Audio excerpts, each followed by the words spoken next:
This is the fourth step to unfucking your wholesale business. And it all comes down to the numbers. Men lie, women lie, numbers don't lie. But men and women lie about their numbers, which fucks everything up. So let's talk about that. So we're going to talk about what it truly means to track your metrics and data integrity. I want to highlight there, data integrity. Data integrity, if you don't know, that basically means having accurate data, right? Closers messing around with their KPIs to improve their close rates, stiffing you on commissions, things like that. Anyways, you guys get the point. More specifically, we're going to talk about the metrics that matter most, how to actually understand the story that they're trying to tell us, and how to use theory of constraints to scale. Now, what do I mean by this? Every business or every metric in the business should tell you a specific story of what's going on in the company. If it's not telling you anything, it doesn't fucking matter, right? So with that said, I want to start off with what I look at, the big four. And I call these a big four for a reason. If I go into a company, most wholesale companies, I ask for these 4 KPIs, and it will tell me pretty much everything I need to know about that company. Now, if I talk to somebody and they don't know what these KPIs are, I already know there's a problem. That is the problem. How do you improve something that is not being tracked? You can't. So start fucking tracking it, right? First thing, return on ad spend.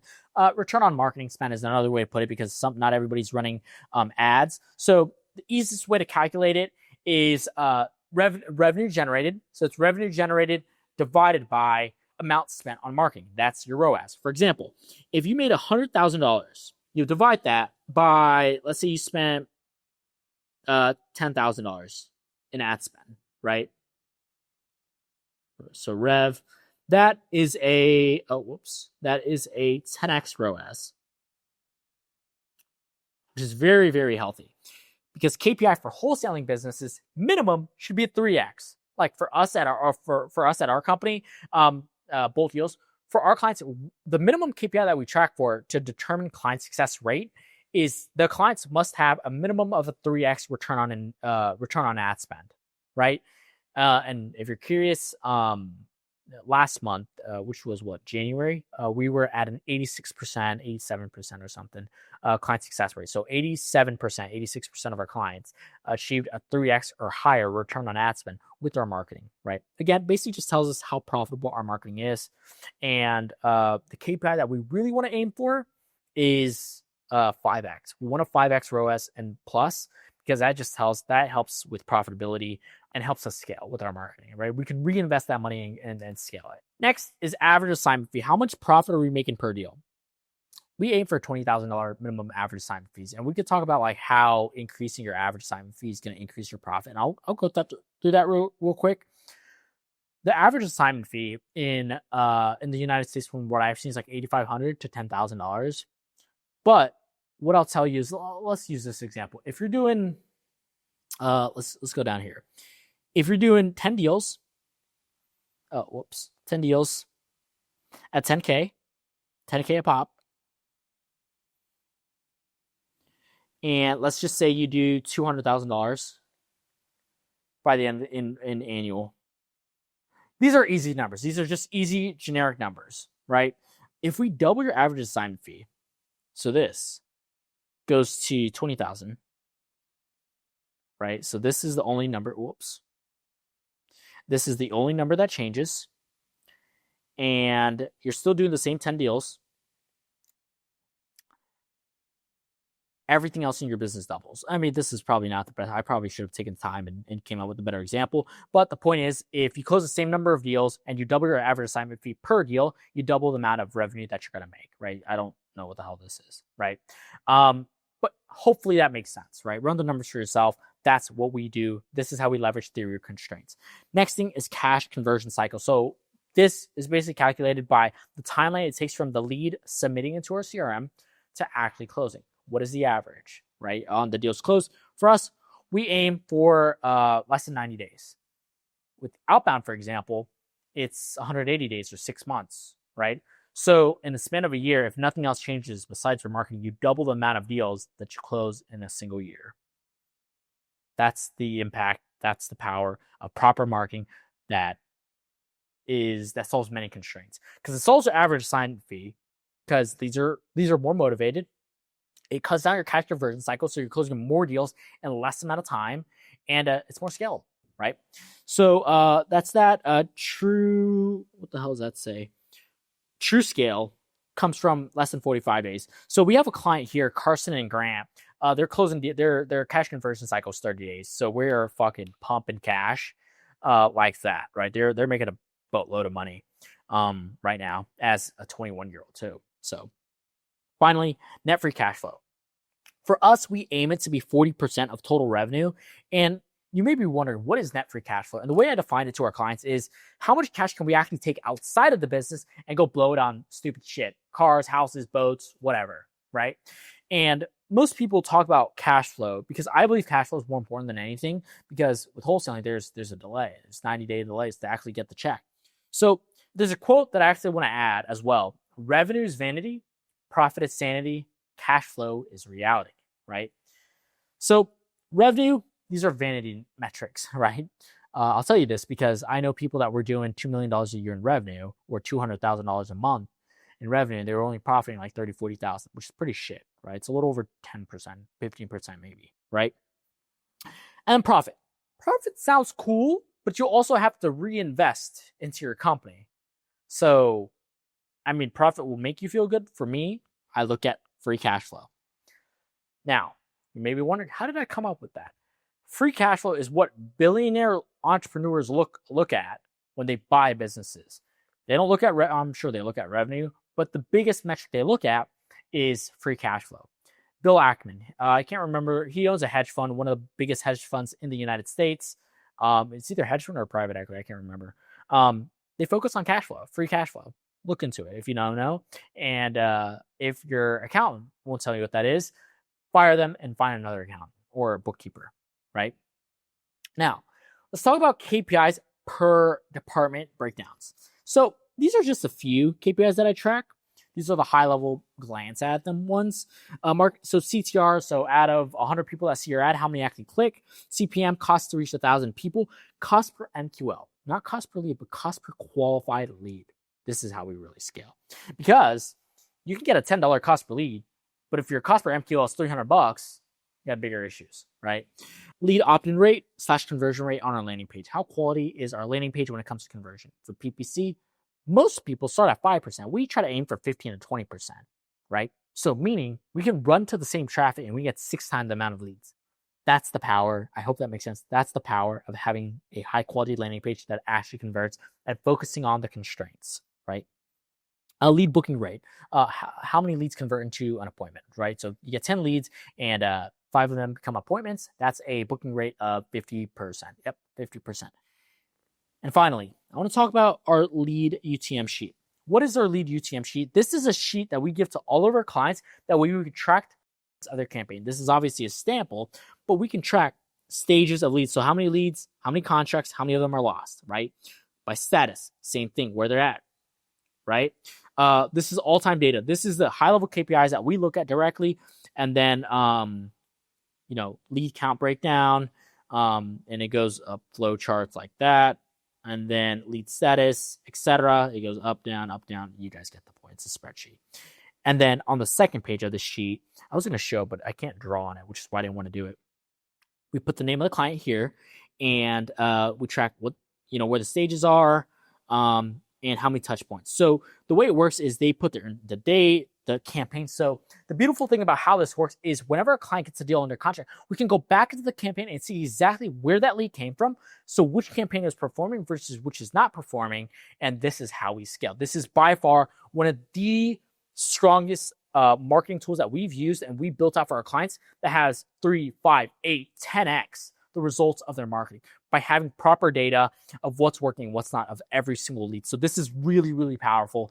And this is something that I take true pride in when it comes to something we built for our clients, right? So this is the page and we're able to track everything. So what state the lead is in, projected assignment fee, so profit, how many touch points, they just check it off as they go. They're lead managers, follow-ups, so different phone numbers, last contact dates, follow-ups, things like that, and notes, right? This gives us and our team the ability to go into this sheet for every single client, just optimize off of this because we have real data. Because the issue that I see is that a lot of media buyers for agencies are optimizing around the wrong data, right? They're optimizing for a lowest cost per lead. But if you want the lowest cost per lead, go call some lists, right? Go to the tax office and call those people. What we're optimizing for is most MQLs, lowest MQLs, marketing qualified leads. So we use this sheet to be able to pinpoint exactly where the best leads are coming from, and we can put more budget into what's working, turn off what's not working, right? So that's how we do that. This right here, this second page, this is just a lead log. So all the leads would come here. So all the leads would populate here, information, and also populate here, right? So this is what we use. This is by far one of the coolest tools that we've used. I've thought about giving this away, but I think transparently, this is so powerful, I probably won't. So apologize about that. You already see it, so you can go build one for yourself, right? So we have a dashboard, is the way I break it down. We have a tracker. So this is our tracker, and this is our lead log, right? So those are just marketing KPIs. Let's talk about sales KPIs now. Let's talk about the KPIs that I track, right? So we have lead to contract. So how many leads convert into an actual contract? For some baseline KPIs, if you're running Facebook ads, at least you should get one deal, one contract out of 20 to 25 leads that come in. On PPC, it should be 1 out of 10 to 12. Next thing is contract to close. KPI is 70%. If it's more than that, you have an acquisitions issue because you're either locking up shitty deals or your dispo people generally suck, right? Which is okay. Cost per contract, obviously, this is really market dependent. But for example, if you're local plus / semi-nationwide, it should not exceed $3,000 cost per deal, or cost per contract, $2,500 to $3,000 cost per contract. Cost per deal, the highest I've seen is $4,000 or $5,000. And this is where you're in a specific market like Los Angeles, as an example, or like Tacoma, Washington, Seattle, where the beautiful thing is the average assignment fee is also like $20,000, $30,000. So your return on ad spend is there. You're putting in $4,000 or $5,000. You're getting $30,000, $20,000, $30,000 out. That's still 4 to 6x ROAS, which is really good. ROAS, as I mentioned before, return on ad spend is minimum 3. Target ROAS is 5x, right? Now, let's talk about finance. As a CEO, financials should be something you're proficient in, because if your company's not profitable, why the hell are you in business, right? And if you don't care about profit, send it to me. Give me the profit. I'll take care of your profit, right? I'll take real good care of it. Trust me. I'll reinvest into S&P 500. I'll build my wealth. I'm just joking. You guys get it. Marketing expense. How much are you spending? Payrolls and commissions. What percentage of that? Softwares, overhead, legal, finance, coaching, and free cash flow. These both have specific percentages that they should not exceed. So you should pull out your P&L and see what percentage of this line item is against your revenue, right? So marketing for us should not exceed 20%, 20 to 25% of your marketing budget, right? Over revenue divided by rev, right?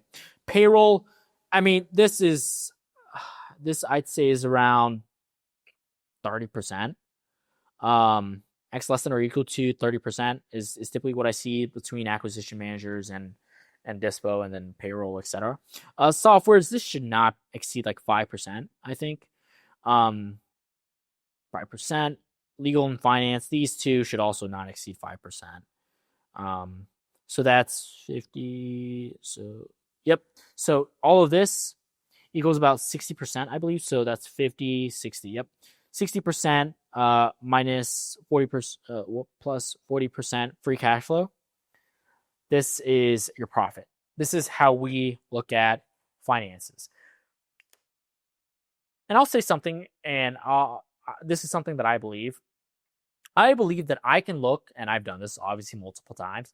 I believe that I can look at somebody's P&L and a wholesaler's P&L, and I know exactly what the problem in their business is. Because cash, oxygen, profit, free cash flow is the bloodline of your business, right? It's oxygen to the company. If you don't have cash flow, it's going to be hard to scale, because what are you going to do? Pull out a loan? And transparently, for pulling out a loan and getting debt to scale a wholesaling company, I pray that works for you, and I hope that's worth it, because I don't know. People, it's your money. Do whatever you want, right? I wouldn't do it. Right? I would force my way through it. Now, let's talk about leveraging theory of constraints to scale the company. Now, let's talk about what theory of constraints is and what it states. The theory of constraints basically states that a system, a business, is only as strong as its weakest link, right? The goal here is to identify the weakest link, or in other words, the lowest number that, if solved, will unlock the most throughput in the company. So you saw the example with the assignment fee, the cash conversion cycle. Let's use a perfect example, right? So let's look at this right here. Our marketing channel is cold calling. They're getting 2 deals a month. Their lead to qualification is 30%. It's low, but not as bad. Qualification to offer call is 20%. This is 25%. Contract to close is 75. Average assignment fee is 10,000. Cash conversion is 180 days. These are pretty typical KPIs. So how do we identify the constraint? Easy. What's the lowest number? Percentage, I should say. What's the lowest percentage? Because the lowest number would be 2. The lowest percentage would be the qualification to offer call. Quali to offer. Now, earlier I said each KPI tells us a story. So if you don't know, this KPI tells us that our marketing is not as efficient. In other words, it's producing shitty quality leads. So how do we fix that, right? You can either look at what your marketing is coming from or why your marketing is shit and fix it. Now, I'm pretty biased, as you tell, but marketing channel is cold calling. So let's talk about new KPIs. We take the exact same numbers, we switch it. The KPIs we switch to is Facebook ads, which is a better marketing channel because people are raising their hands, serious sellers who need to sell as opposed to just wanting to sell. Deals increased, qualification rate stayed the same, so we can cancel this out. Offers to contracts, I think, stayed the same. Offers increased a little bit, but it increased because this increased. Contract to close also increased because when you get better people on the phone and you make offers to better people and those deals actually sell, the numbers go up. I know, it's crazy. This is wrong right here. It's not 150,000, it's 115,000, right? So what did we notice improve here? We doubled our qualification to intro call rate. And as a result, everything else increased. Now, this is a hypothetical example. No, this is actually a real example, but I wanted to forecast it here in order to show you that this is what it looks like whenever you're using data to scale your business, right? If you fix one bottleneck, one constraint in your business, you can unlock 4x different growth, right? That's how we use theory of constraints. And the only change we did is our marketing.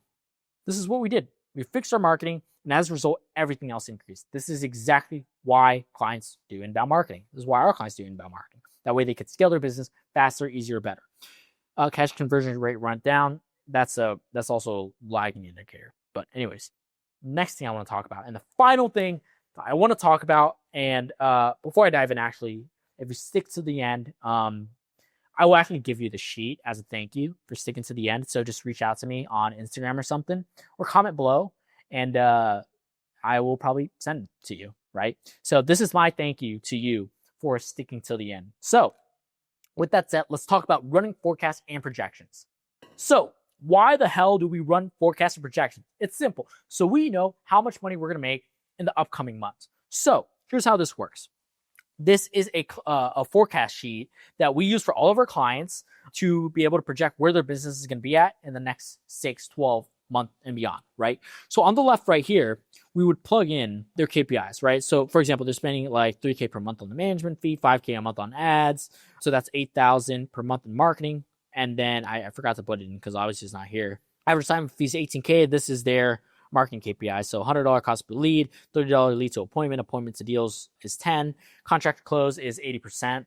And this is not right because I still did not put a number here. But point is, we go to the right, we're able to project where the business is going to be at, in the next 12 months, basically, right? This is the power of running forecasts and projects. You use your baseline KPIs and you're able to project where the business is going to be at. So here's how we use this for our clients. Once a client works with us for a sufficient amount of time, that's 2 months, 3 months, whatever the case is, we are able to sit down with them and project where the business is going to be at, which is literally what I just said, using this track, right? It's not obviously to a T, but it gives us a lot of clarity and a ballpark where the numbers are going to be. So you could see, new leads that came in, total database, appointments, projected contracts, deals closed, revenue, expenses, etc. Right? This is how we scale our clients and actually give them financial clarity, because most people don't even know how many deals they're going to close next month, how much money they're going to make next month. And me personally, that is not how I want to operate my business, because that sounds pretty shitty in my opinion, right? So we use trackers like this to be able to project that and scale the business. So with that said, that's all I have for this video. I know it was a long video, and I hope you got tremendous value out of it. I really, really enjoyed recording this video. It is 11:30 p.m. and nothing fills me more than creating content that delivers real value, talks about the shit that nobody else talks about, true business education that scales wholesalers, makes you a fuck ton of money, and you can thank me one day if we ever meet, right? So if you enjoyed this, please do not forget to like the video. Please comment any questions, any concerns. If you want this tracker because you stuck to the end, let me know, right? Reach out. This is my thank you gift to you, as well as subscribe, right? I am obviously producing a good amount of content on a weekly basis. And if you want to see that, more business, more high level education to scale your wholesaling business, subscribe, turn on the bell notifications. And finally, if you are a virtual wholesaler who's doing 2 or more deals per month and you're looking to scale your wholesaling business, your flipping business with inbound marketing, with the entire process that I just showed you, click the link in the comments, schedule a call with either me or a member of my team. And I'd love to sit down and walk you through the entire process as to how this all works, what it would look like if it was implemented into your company, and how much money we can make together specifically for you and your team. So that's all I have for this video. I hope you enjoyed it. I hope you got a lot of notes and value out of it that you're going to implement to your business. And with that said, my name is Benjamin, CEO and founder here at Bolt Deals, and I hope you have a great rest of your night. And I will see you in the next video. Have a great day. Bye-bye.